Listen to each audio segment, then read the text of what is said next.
कांग्रेस के मैनिफेस्टो पर प्रधानमंत्री मोदी ने कड़ा प्रहार किया है। न्यूज 18 के एक्सक्लूसिव इंटरव्यू में बोले पीएम मोदी, कांग्रेस मैनिफेस्टो पर मुस्लिम लीग की छाप है। पार्टी मुस्लिम लीग की नीतियां अपना रही है और पीएम मोदी ने कहा है कि ओबीसी आरक्षण पर डाका डालने की कोशिश हुई है और एससी एसटी के आरक्षण पर भी कांग्रेस तलवार लटका रही है। और 2014 में भी कांग्रेस मैनिफेस्टो में धर्म के आधार पर आरक्षण की बात की गई थी।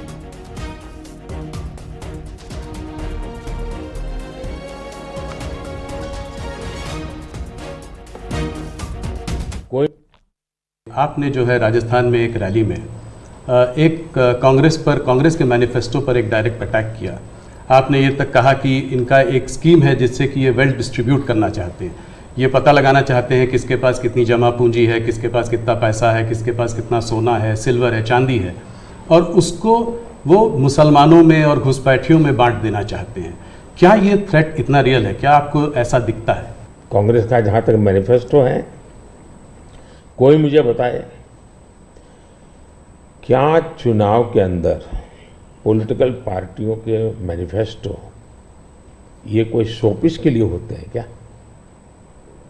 सचमुच में तो मीडिया का काम है कि हर एक पॉलिटिकल पार्टी के मैनिफेस्टो की बारीकी से जांच पड़ताल करे। मैं इंतजार कर रहा था कि मीडिया करे। पहले दिन मैंने एक कमेंट तो कर दिया था जी, मैं कोई आज कर नहीं रहा जी, कि भाई मुझे मैनिफेस्टो देख करके लगता है कि इस पर पूरी तरह मुस्लिम लीग की छाप है। तो मुझे लगा कि मीडिया चौंक जाएगा, जो एनालिसिस करने वाले चौंक जाएंगे, लेकिन पता नहीं अब उनकी व्यस्तता कुछ और है। मैनिफेस्टो में उनकी तरफ से जो परोसा गया उतने ही गुड़ी गुड़ी उछालते रहे। फिर मुझे लगता भी ये तो इकोसिस्टम का बड़ा मिलीभगत लगता है। अब मुझे सच्चाई लेकर जाना पड़ेगा। मैंने काफी 10 दिन इंतजार किया कि देश इस मैनिफेस्टो में जो बुराइयां हैं उसको कोई न कोई, क्योंकि निष्पक्ष तरीके से आता है तो अच्छा है। आखिरकार मुझे मजबूरन ये सच्चाइयां लेकर के आनी पड़ी। आप देखिए साहब, अब उनके एक महाशय ने अमेरिका में इंटरव्यू दे दिया जी, इनहेरिटेंस टैक्स पर। तो इनहेरिटेंस टैक्स की बात ले आए, 55% टैक्स आपकी प्रॉपर्टी। अब मैं विकास और विरासत की बात कर रहा हूँ, ये विरासत को लूटने की बात करते हैं। तो मैं और वेल्थ रिडिस्ट्रीब्यूशन की बात करते हैं, और उनके आज तक का इतिहास है वो करेंगे क्या? तो फिर मेरी जिम्मेवारी, मेरी रिस्पॉन्सिबिलिटी है कि मैं देशवासियों को बताऊं कि भाई ये इस दिशा में ले जा रहे हैं। अब आप तय कीजिए, जाना न जाना जनता जनार्दन का हक है, लेकिन मेरा दायित्व बनता है कि तथ्य के आधार पर, तर्क के आधार पर, उनकी हकीकतों के आधार पर मुझे बताना चाहिए, वो मैं बता रहा हूँ। 2006 का एक वीडियो जो वायरल हो रहा है जिसमें मनमोहन सिंह जी ने कहा है कि गरीब मुसलमानों का पहला अधिकार रिसोर्सेज पर है, ये उन्होंने साफ कहा है। आपने उसको मैनिफेस्टो में भी ये बात पॉइंट आउट की है कि ओबीसी रिजर्वेशन का जो है पार्ट लेकर वो मुसलमानों को दे देना चाहेंगे, और 2004 से 2014 के बीच में उन्होंने 4-5 बार ऐसा करने की कोशिश की भी है। अरे भाई, ये तो बड़ा इंटरेस्टिंग सवाल आपने पूछा है। जरा मेरा जवाब लंबा हो जाएगा, लेकिन देश के लिए मुझे बताना पड़ेगा। बताइए। आप कांग्रेस का इतिहास देख लीजिए। 90 के दशक से ये मांग उठी है देश में। समाज का एक बहुत बड़ा तबका है जिसको लगता था कि हमारे लिए कुछ होना चाहिए, उसके लिए आंदोलन हुए हैं। 90 से पहले कांग्रेस ने पूरी तरह इस बात को खारिज कर दिया, उसका विरोध किया, उसको दबाने की कोशिश की है। यानी 90 के पहले का उनका दशक है।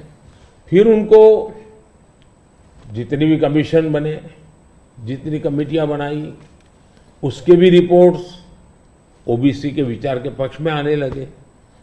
अब उनके सिफारिशों को भी वो नकारते रहे, रिजेक्ट करते रहे, दबाते रहे। 90 के दशक में उनको लगा कि भी अब इसको जरा उनकी वोट बैंक की राजनीति के अनुसार उसको टर्न दिया जाए। उन्होंने पहला पाप किया क्या?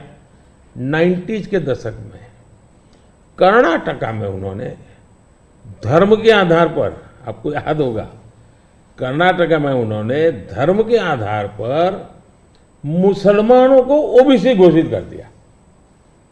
यानी देश के ओबीसी को नकारना, उस विचार को दबाना, उस विचार को रिजेक्ट करना, लेकिन राजनीति खातर मुसलमानों को ओबीसी घोषित कर देना।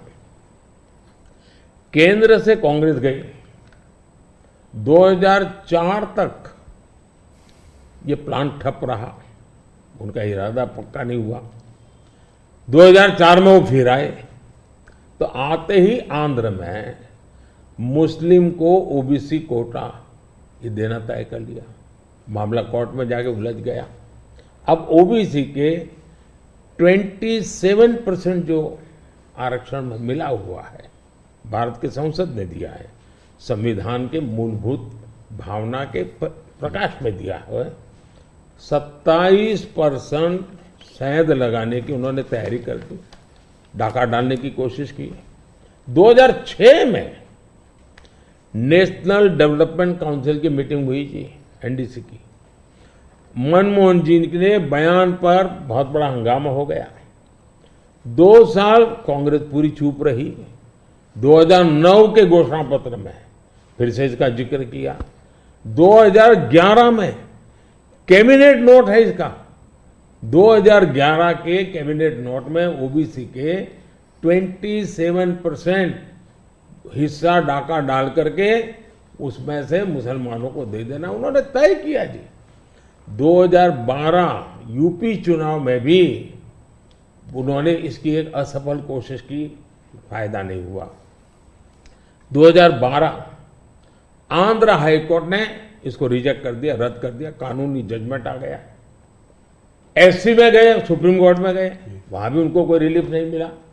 2014 के घोषणा पत्र में भी धर्म के आधार पर आरक्षण की बात कही है, जबकि हिंदुस्तान का संविधान जब बना तब तो कोई आरएसएस वाले, बीजेपी वाले संविधान सभा में नहीं थे।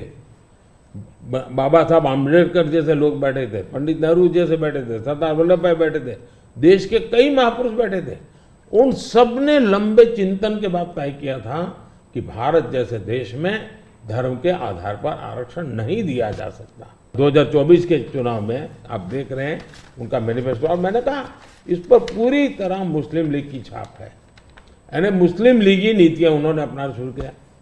अब ये जो उन्होंने स्थितियां बनाई हैं, मुझे बताइए कि देश के लोगों को ये जिस प्रकार से संविधान की धज्जियां उड़ा रहे हैं, जिस प्रकार से लोग बाबा साहब आम्बेडकर को अपमानित करते हैं, एससी एसटी के आरक्षण पर भी खतरा, तलवार लटका देते हैं, ओबीसी का तो जीना मुश्किल कर देंगे। क्या मुझे देश की जनता को प्रशिक्षित करना चाहिए कि नहीं करना चाहिए? मैं सभी जो भी विद्वान लोग हैं, जो कलम के धनी हैं, जो निष्पक्ष हैं, उनका ये दायित्व बनता है कि ऐसे समय देश को वो एजुकेट करें, सही चीजें बताएं।